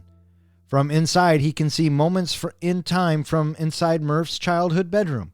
He finds her returning to look for clues to the gravity equation, and he contacts her by manipulating items in the room with gravity to communicate through Morse code. Deducing that this construct has been created by future humans with the ability to time travel, Cooper imparts to her the information she needs to solve the equation. The future beings return him to the solar system. He is reunited with an elderly Murph who has used the gravity equation to enable humanity's exodus from Earth. She advises him to seek out Amelia, and he sets off. On the final planet, Amelia removes her helmet and breathes, revealing the planet is capable of sustaining human life, and that she was right all along. Roll credits. Wait, you forgot her love interest is dead. Oh, well, it didn't say that. Well, she was burying somebody, so we all have to assume. Well, plus he had his patch, Yeah. so it told us who it was. So this whole scene of him, he's in his ship, he's flying into the black hole, everything's getting crushed, everything's disappearing, he's about to die, and then he just kind of floats into that tesseract. What do you think of all that? Well, I thought at first that the ejection that he uses, I was thinking, why would they have that in a space shuttle? But I guess for instances like this. No. No, you have those because it's when you have the potential that you could still save your own ass when you are blasting off the pad. Before you get up into space, you're able to eject yourself. Oh, really? Mm-hmm. Oh, there you go. I guess if you're familiar with the term tesseract, I always go to the Marvel movies and think of the cosmic cube, which they kept referring to as a tesseract. I guess really what tesseract means is cube. Yeah. Well, it did look like he was in a cube-esque. Now, It's definitely cute. this whole library thing behind the bookcase tesseract that she was in, apparently that is supposed to represent, when they talk about these future humans, these future beings that, which we've referred to as they and them in this movie, that is how they live now, because they live outside of time. In the 5th dimension. In this time of gravity and all that. So this was supposed to be created, it was specifically created for Coop so he could visually understand how they live and how they see time. That's why he could visit in this one small place, her room at any time. That's why I thought when I first saw it, the wife put it there because she died. Maybe she's in that 5th dimension. She would know she would know the most details about how to construct that tesseract, right? That's a very good possibility. That was my theory the first time I saw it. I was just grateful that TARS was there to tell me what the hell that was. Yeah. Were they communicating with him? Because he said, well, they created this for you so you can go and do blah, blah, blah, and all this. How did he know so much? Who knows? I took it as Matthew McConaughey was they, because this doesn't even start unless Matthew McConaughey gets into this black hole. Because What black hole? The black Gargantua. hole is they, right? So Well, they is actually supposed to be the people who are living outside of everything. So because gravity, since they live in the fifth dimension and gravity no longer affects them, they can survive within a black hole. So they are there. I don't think there is a they at all. They're future humans, is what they say. Well, but that's how they are. That's how they have to look at it. Mm-hmm. The fact is, if we're doing that, the black hole was out there. They discovered it in 2019, right? And this is where this all starts to take place, and this is where we all get to. Coop goes, right? who put it there? And I the challenge, wormhole. black hole, wormhole, whatever. Yeah. But my thought is, I mean, the sky is huge, right? I mean, it's infinite. So who's to say that it just wasn't there, right? So potentially nobody put it there. We, as humans, found it. They, who we have to interpret because we can't explain it at that time, is actually Matthew McConaughey. Now, this puts me into a loop, and it doesn't happen unless he goes to space, but he doesn't go to space unless he tells himself to go to space. You know what I mean? And he has to go to space to save humanity, and what better person to help humanity than somebody who's died? Well, this is you're hitting exactly where my biggest issue with this movie is that if you look at they as I was saying, future humans have evolved beyond space, time, and gravity, all of these dimensions, that they're living in a new dimension, and they can basically send this message to Coop, or through TARS to Coop, that then can go to Murph, because the whole movie really, as TARS and Coop figure out, was all about Murph, and the whole time the whole point was to help her solve this equation. And so basically they're sending a message through time and space to get to Murph to solve the equation to save humanity so that they could go on to become these higher beings. Well, you're absolutely right, Don. This is what bothers me, is that if humanity couldn't survive without that equation, if they would have died off on Earth, then how did these future beings ever in the first place evolve to the point that they could send the message back in time? And so we have our Nolan ending where everything kind of ties up, and it's that aha moment where you go, oh, yeah, that's cool. Well, he just happens to be floating now outside of Saturn, where he's picked up after he gives the message with the, as you said, the Morse code in the watch. We find it's Morse code in the watch that it's moving one big one, one little one big one little one. So it's giving them Morse code. And we get his little floating, and it just so happens to be they're there to pick him up. Right. Because they said, any minute longer and you would have been dead, or any second longer you would have been dead. You were almost out of air, like 5 minutes or something like that. But, when he's being told that the Tesseract is closing, I figured that, well, they got him into the Tesseract, and so they had an exit strategy for him as well. I honestly thought they were going to push him through the bookcase, and then he was just going to pop out. That's what I thought. I thought he falls out of the Tesseract and dies, and the fact that they conveniently pick him up with only moments to spare in his air tank, there could be a question to be asked that, does he die? Mm-hmm. I like the ending we get because I'm a glass full kind of guy, and he slips through. They find him very reminiscent to Alien and Aliens, and Murph has her Eureka. Yep. And they figure the equation out. The world is saved. He wakes up on a sphere. It's basically a big floating circle. station, which they subtly reveal there are several of these things out there, and they just happen to be on the one that is named the Coop. The Coop, which is not named after him. It's named after his daughter. Yeah. I thought that was clever. And then he gets to see her. And what do you think of that whole thing of the last moments with Murph? Oh, it's fucking heartbreaking, man. Hits me every time. As a father, I couldn't imagine watching one of my children die of old age while I'm not. Well, and that's what she says to him. No parent should have to watch their child die. And that's why she says, go find Bran, because I've lived my life. And You- her family was there. And she's Right. surrounded by family he doesn't even know. Right. And he kept his promise. I mean, Well, that's 98 billion years later, Yeah. but he kept his promise Well, and he he'd came return. home. He goes, "How'd you know?" Or, well, you came. She says something to the effect, "You came back, and he says, she "I go- was your ghost." how'd you know?" Oh yeah, he goes, "How'd you know?" And she responds, "Because my dad promised me, Right. Or Yeah. my dad told me." Yeah. Now, here's the question I wanted to ask fathers in this room, because for me in movies, one of the most biggest heart tuggers are daddy-daughter moments. And when she says, "You need to leave because no parent should watch their child die," my first thought is I would be selfish. I would want since he's just gotten back to her, and for him, it's only days or weeks that have passed. I would want to have every single second, even if I have to watch her die. I want to absorb every second I can have remaining with my daughter. Well, Whereas he just turns around and walks out. And would you guys have honored that wish of hers? of course I would have. Yeah. Dr. Mann wouldn't have. Because, like you said, it's selfish. But maybe, even though she said that to send him away, she was being selfless. But maybe she still wanted her dad to still be there. Well, that's a her problem. I know, then, she 'cause, should've just told him. Yeah, absolutely. Just But be honest she with was people. being selfless. Because that's how she felt. Yeah. Well, And then let's none of us also- in this room can dictate how she was feeling Yeah. because, well, we weren't there. And the way it's portrayed to us is she was genuinely saying, go live.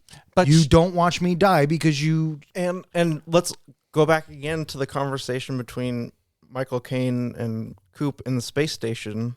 We need to start thinking as a species, not as an individual. And they have done that at this point. Both Coop and Murph have done that at this point.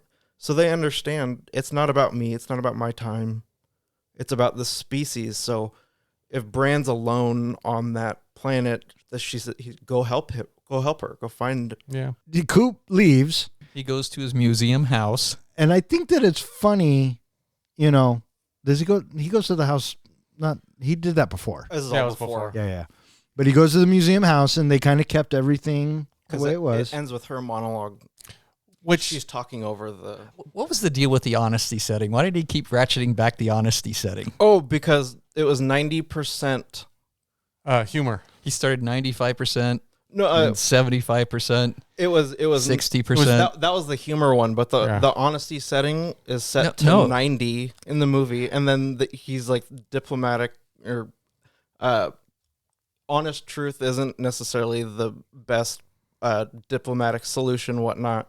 In right? the end, And it then- was humor, though. And then, but in the end, when he's figuring him out in the station, he sets the honesty setting to 95%. And then he messes with the humor setting.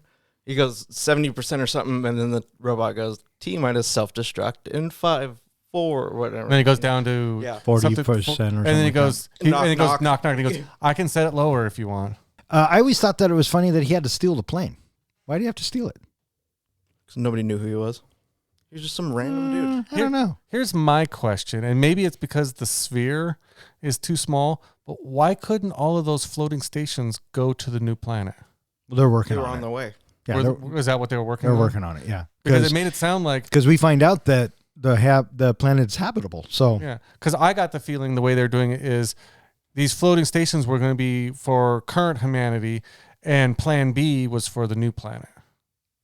nah, I took it as he was going to go join Bran to continue and finish the research to get Earth population. To continue that the planet. species. And why wouldn't they send other people to that planet to prepare the way?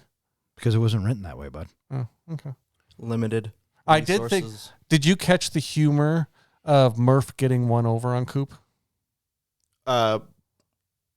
Setting up the farm life. The fact that they honored Coop by creating a museum dedicated and to he his said farming, that, yeah. and he hated farming. Right. Right. And she the said- guy who's taking him around is just. Yeah, you love the farming. Yeah. And did you catch the one little thing that when Coop first entered the museum house, that he caught something that showed it wasn't authentic? There was no dust. All the There was no documentary dust. screens. He ran Oh, his yeah, finger that's right. along the table Yeah. to see if there was any dust, Yeah, but why would there be? because that would have made it authentic. So I got a question. So this new colony that we are in that's been set up and it's thriving. Where'd they get the dirt? From Earth. There's plenty of dirt to go around, bud. Okay, but isn't that probably where the The Blight? is. I couldn't tell if the Blight was carried in the dust storms, and maybe the fact that they're getting away from the dust storms, that's why they can now survive. I didn't even ask the question. Well, this is the first ones to die. The last one to die from hunger will be the first to die from starvation, from suffocation. From suffocation. Yeah, Right. that's Yeah. So pick your poison. And that, folks, is Interstellar. You know what that big black hole gargantua kind of reminded me of? A little bit like the Eye of Sauron. Uh-oh. And now it's time for John's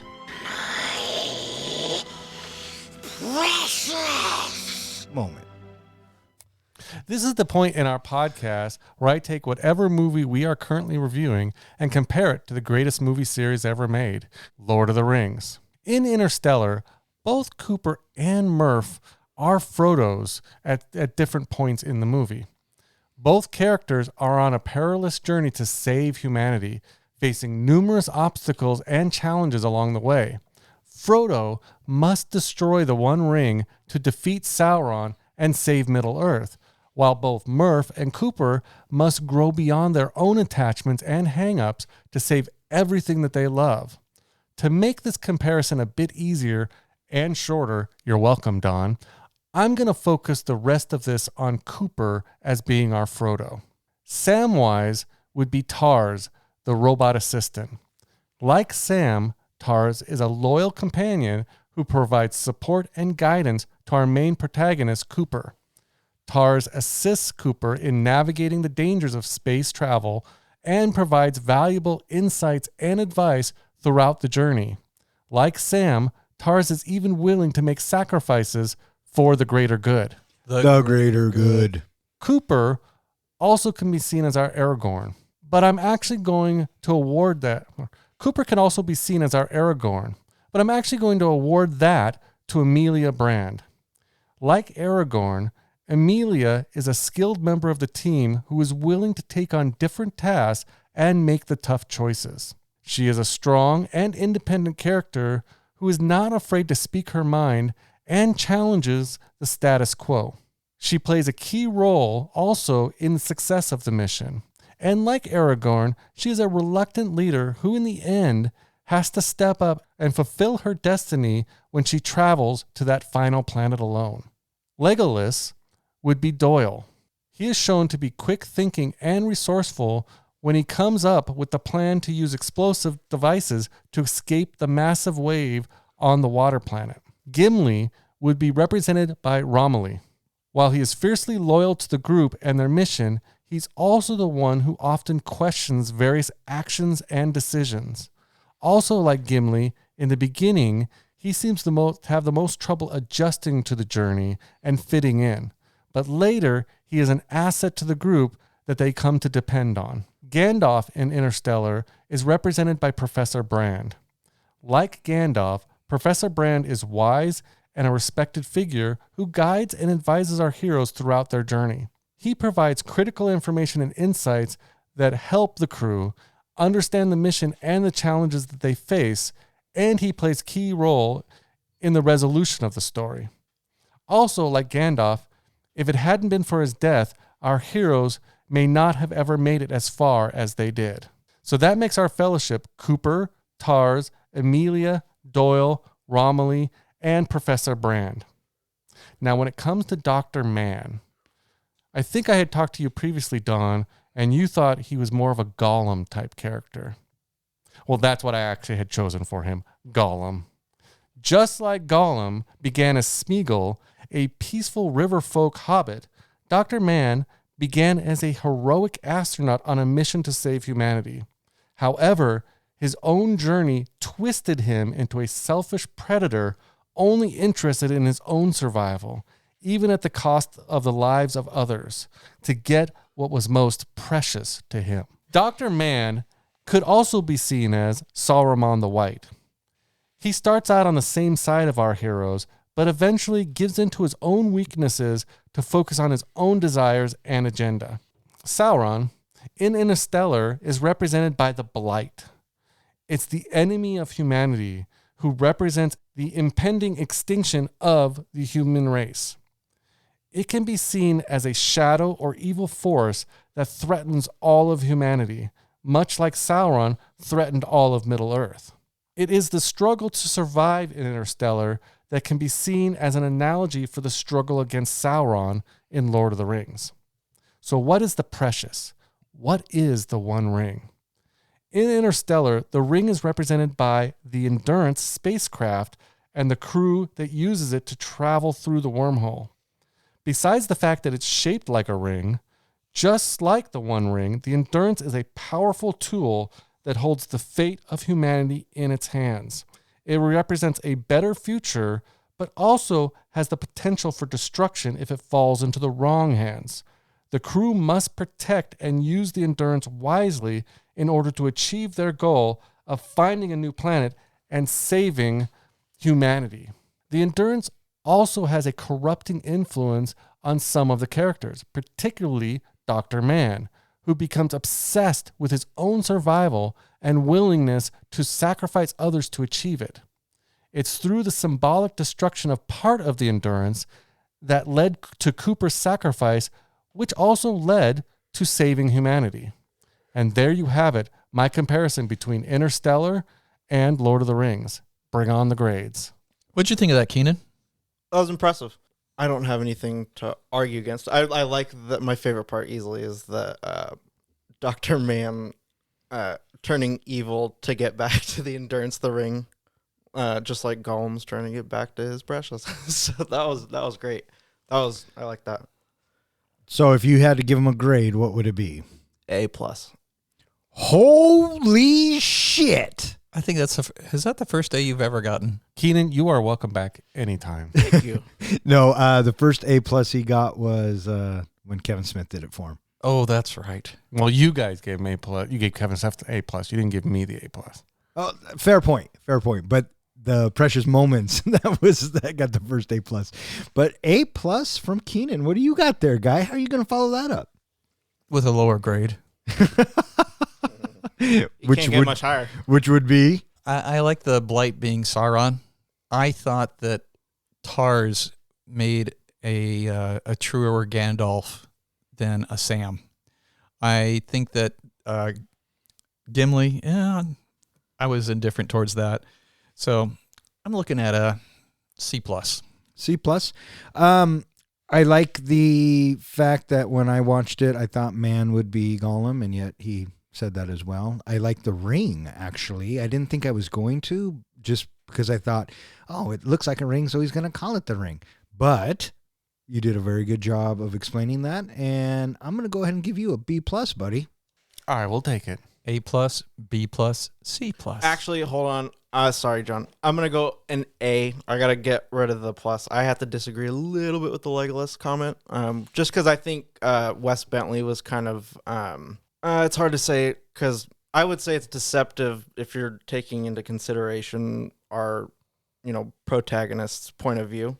A argument could be made that, he's just there doing his duty regardless of what plan they're going for, but trying to get Cooper back to trying to save people still on the planet, he didn't, I don't feel like, buy into that as much, and I think for me that makes him a little bit insincere, Less noble maybe. Yeah, I don't know. Can we go back and edit this so that you start my music before he changes my grade?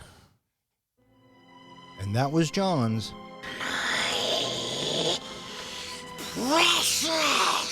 moment. All right, what do you guys think? You guys ready to rate this flick? I think I'm ready to rate this flick. John, you want to rate this flick yet? All righty.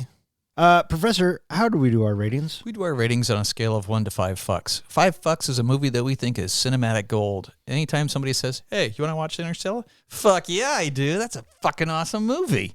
A 1 fuck movie is where you see it once and you really have no desire to see it again. You've seen it for whatever reason you wanted to see it, and it completely underwhelmed you, and you're never going to watch that again.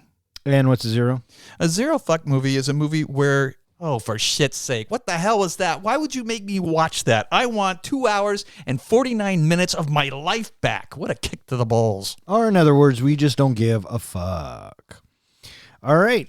Tradition says that the guest goes first. Yes, Keenan. 6. 6 what? Did you not hear on a Fucks? scale of 1 to 5 fucks? Fine. I'll go 5 fucks. Is that spelled with a PH? Sure. You can spell it however you want, buddy. Cool. So That's the briefest review you've ever received on this show. Well, was I supposed to say more? it's up to you. Everything's set up until this point. We'll explain that. So All right. 5. So, cinematic gold from Keenan. All right. Which two of you clowns want to go? Or should I go? I'll go next. You want to go next? I think I'll go next. But before I do, can you finally get back on track and guess what my rating was? I have a gut feeling of what you're going to give this film, but I feel like if I give that gut feeling, I'm going to be way completely off. I think that's just a parasite. And it's just going to piss me off. Okay.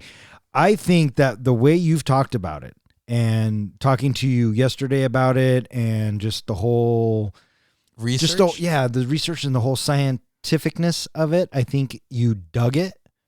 I'm afraid to think that you dug it, which means that Get your hopes up. you were broadening your horizons, which also scares me a little bit. But I'm going to go out on a limb, and I'm probably wrong, which is really going to piss me off. You are going to give Interstellar 4 fucks. That your final answer? That's my final answer. Okay. In Interstellar, we journey through space with Cooper and team in a perilous race to find a new home for the human race and escape a dying Earth's dusty embrace. But as they venture deep into the unknown, their mission takes on a life of its own. As time and space begin to warp and bend, their quest for survival seems to have no end. With stunning visuals and a gripping plot, Interstellar delivers what it's got. A sci-fi epic that will leave you in awe and leave you wanting to talk about what you just saw. The ending is a mind-bending ride that leaves us with more questions inside. But despite its Ambiguity. and tugs at the heartstrings, the film's impact is worth the ending sting. So if you're a fan of space and science fiction and don't mind a plot that requires some conviction, then Interstellar is definitely no lame duck, and thus I award it 4 dusty fucks. Nice. All right, you or me there, tough guy. So, Interstellar, I thought that this movie was going to be more challenging for me to watch because the first time around that I saw it, I was underwhelmed by it. I thought it was going to be more epic than it was. The Tesseract angle of the third act making the story complete itself, it was a bit of a conundrum for me why it was set up the way that it was. I was able to follow it a lot easier this time around, being conscientious about how this story is being told and what is being told during this storyline. Matthew McConaughey, I thought he was great in this, and he is having a strong character in Cooper, and I got behind Cooper and I got behind Murph, young and middle age and old. I really appreciated that character. After that, I was indifferent about Anne Hathaway's character. I was indifferent about Professor Brand, and Professor Brand having the twist of that it is a conundrum that he has no solution to was crushing when I had that happen in the story, and knowing that that was coming around again and you're seeing all that, it's like, man, the Earth is totally fucked. What a downer. And that's part of what made me uninterested in wanting to watch the movie again, because so much of the movie is so down. I realize it ends on a high note because, that's what we get, the happy ending of, oh, Earth is saved. Well, sort of. The inhabitants of Earth are saved. And we have some epic music in there every once in a while that always makes me, oh, this is like so important. And when that happens and it hits me over the head with it, I don't usually go for it. For whatever reason, I feel like it's being pushed down my throat when I have the over-the-top epic music. In general, I think that it is an enjoyable watch, and with that, I'm giving it 3 fucks. 3 fucks from the professor 4 fucks from the comic book guy, cinematic gold from our guest Keenan. I guess it is my turn. You go next. Thank you, buddy. Actually, I don't really care. You guys good? I'm gonna take off. Sorry, Dad. Go ahead. He throws it at me. So I remember seeing Interstellar in the theater and not being overly overwhelmed by it. I remember thinking, you know, after watching the Dark Knight stuff and Inception and The Prestige and all this, I was expecting a lot out of Christopher Nolan. And I will be the first to admit, seeing it then in the theater, I probably didn't get it. You know what I mean? And that kind of puts a sour taste in your mouth. And over the years, Keenan and I have gone back and forth over Interstellar and it being one of his favorite Christopher Nolan movies and it being on one of the bottom of mine. I will say that going back and watching it again last night, I have a new appreciation for it. I enjoyed it much more and I understood it this time around. And I think that helps with my enjoyment. The whole time loop, and that it doesn't happen without him going and finding the coordinates, this, that, and the other. Okay, sometimes you just got to accept it for what it is and just run with the story. And if it's a good payoff, whether it's up to the viewer's interpretation or not, if it's a good payoff, then it's a good story. I thought that the story ending with him going to say goodbye to Murph, getting that closure, and then going to help Brand instills hope. And I think that's what Christopher Nolan does with this film. The Hans Zimmer, can't go wrong. Christopher Nolan's cast, can't go wrong. His editing, his cinematography, all of it. So with all of that being said, I'm going to give Interstellar 4 solid fucks. With 4 solid fucks from me, 4 dusty fucks from the comic book guy, and 3 fucks from the professor, that gives Interstellar an average of 3.7 fucks, which now ties it in the 15th spot with Dogma, Talladega Nights, Halloween, and The Outsiders. It is slightly better than 1917, Top Gun, and Commando, and slightly worse than Booksmart, The Blues Brothers, and Hell or High Water. Keenan is completely rolling his eyes over there. But, I mean, that's the beauty of the average, right? I guess so.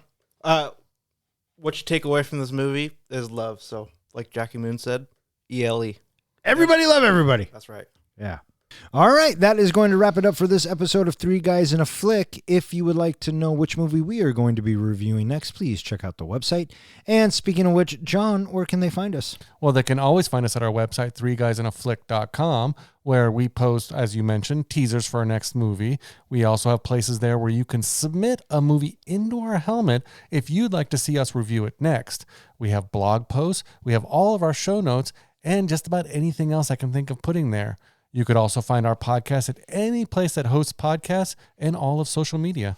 All right. I just want to thank Zach, Ronnie, and Jill for always listening. Keep on listening. Thanks, Zach. Thanks, Ronnie. Thanks, Jill. And I want to thank anyone else who listens and who has suggested a movie. I want to say a special thanks to Keenan for coming on to the show and talking about Interstellar. Did you have a good time? I did. Good. Are you going to come back? Maybe. He said something about Chitty Chitty Bang Bang. Yeah, there is that. I would do Chitty Chitty Bang Bang. Yeah. So there you go. So am I? Apparently, musicals. You like musicals on the show? Am I? No. Still banned for 2 months? Yes, you're still 3 months, fucker. Yeah. Don't try to weasel out of that. Does South Park Bigger, Longer, and Uncut count? Oh yeah. Blame Canada. Well, we'll do that when he goes to Italy. How about that? So for Three Guys in a Flick, I'm Don. I'm John. I'm Ken. I'm Keenan. Take care. He hasn't done the porn name. I know. And I'm not supposed to talk to us, am I?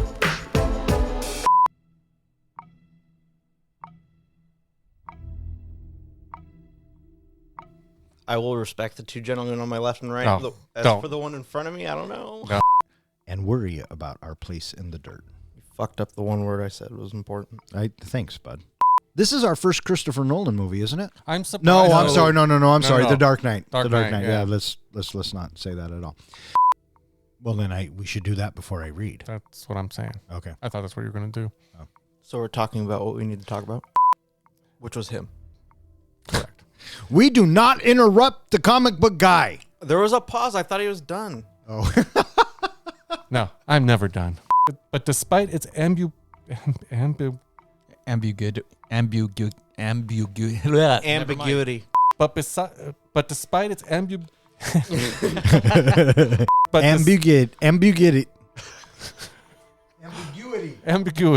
But despite its ambiguity, All right, does anybody have a porn name for this? I do. The movie? Yeah. What's your porn name? It's got to be better than the professor's. Dr. Man's Forceful Docking. Ah, what do you got? Well, what do you got? I got nothing. Into Stella. I think the comic book guy wins. I like that. Well, Professor. No. All right. Fuck off. Good night.